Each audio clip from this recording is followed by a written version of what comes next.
Welcome back, boys and girls. In this video, we're going to practice writing. Last week, I showed you this poster to remind you that when we write our sentences, we have to be like a car mechanic who looks over his cars very carefully to make sure that everything is in the correct order so it will work properly. We need to do the same thing when we're writing our sentences. Before we say we're done, we have to go back and edit our work. Look if we have to make any corrections.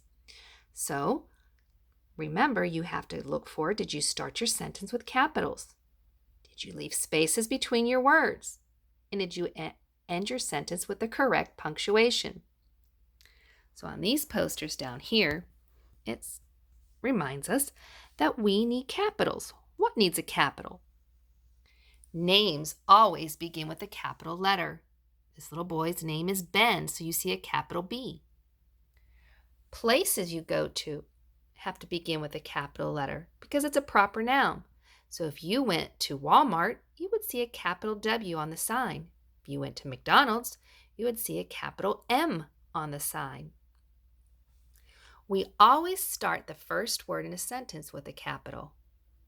So this sentence says, I like cats. And the word I is capitalized. Next rule, we need spacing. Look how they wrote that sentence. I like cats. All smashed together. It's written much better down here. I like cats with spaces. Now, I don't want you to go and draw lines between your words. But when you start writing your sentence, if you want to make sure you're leaving a space, you can put your finger down, and on the other side of your finger, that's where you will start your next word. So let's look back here. Leave a space, write the word like. Leave a space, write the word cats.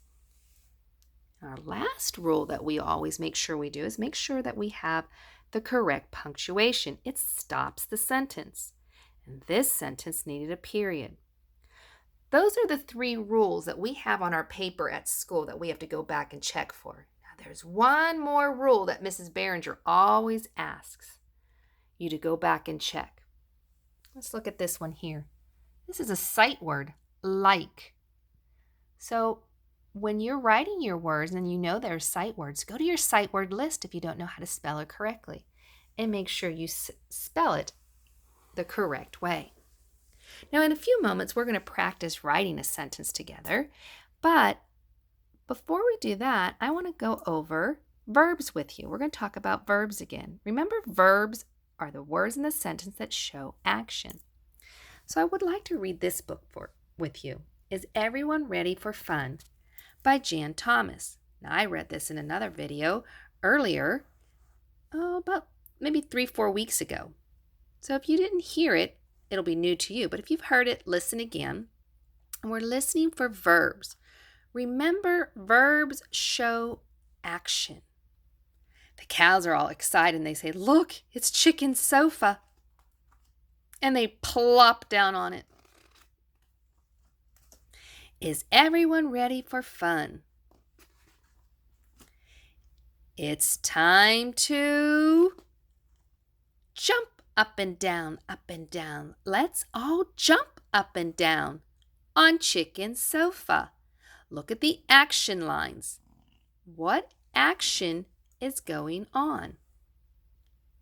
What's the action word? Jump. Look at Chicken. He doesn't look too happy. Wait a minute. There's no jumping on my sofa. Oh, okay, Chicken. We won't jump on your sofa anymore. Now look at that. Chicken is saying no jumping. We put that ing. Remember when we add an ing to the end of a word, it means they're doing it right now. So he's saying, hey, stop that, what you're doing right now. No jumping. Is everyone ready for more fun? More fun? It's time to dance back and forth, back and forth. Let's all dance back and forth on Chicken's sofa. What are you doing now? Look how angry Chicken is. You said not to jump on your sofa. We weren't jumping. We weren't jumping right now is what they're saying with that ing.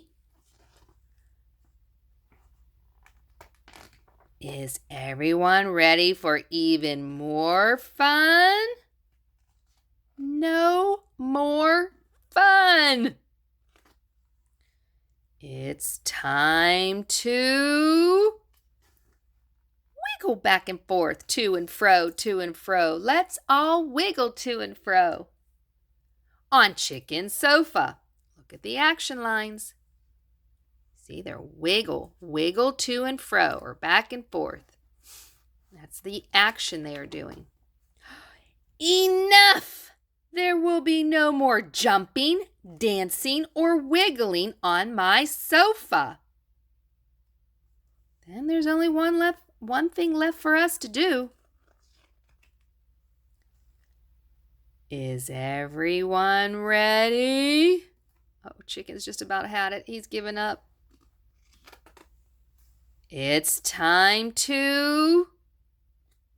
What are you supposed to do on a sofa or a couch? Some people call them sofas, some people call them couch. What are you supposed to do? Are you supposed to jump, wiggle, dance? Oh, nap. Ooh, Chicken's looking a little relieved. Napping on my sofa? Yes. Good idea. So the last verb was nap. And look, they're doing it right now, so it's napping. All right, well, let's look at a sentence together. On my board here, I have the sentence, the frog is eating flies. Well, that doesn't look like it's all correct. If I go up here and look at my poster, what I'm supposed to check for, don't think that I went back and checked my work. So let's start at the beginning. Okay. Always start your sentence with a capital letter. Is that a capital T? No. So I have to erase that and put a capital T. The frog is. Two mistakes here. What didn't I do? I didn't leave spaces. So I have to erase that and I have to leave a space. I might have to erase this word too, eating. So I'm going to go ahead and erase that. First, leave my space. And I had this. Is. Now, is one of our sight words. Is that spelled correctly? No. Go back and fix it. The frog is eating. I can put that word back. That's correct. But look at that ing. What does that ing tell me about the frog? This is the verb. He's eating. He's doing it right now. This ing tells me he's doing it right now. The frog is eating flies. My last rule, I didn't put a period. So the sentence now, let's look at back. The frog is eating flies. Did I make the correct corrections? Is everything better? Go up and look at my poster again. Did I start with capital? Did I put spaces? Did I use the punctuation that I should? And then did I spell my sight words correctly? The is a sight word, is, and the word eat. But I put an ing on it to say he's doing it right now. I fixed my sentence. Now for your assignment this week, I want you to write a sentence, include an action word in it, and remember all of your rules. Write it down and send it back to me. I'm looking for great sentences with action words and all the proper mechanics. That means you're following all the rules that we practiced in the classroom together. All right, boys and girls, when you're done with your work, please send it to Mrs. Behringer. Bye for now.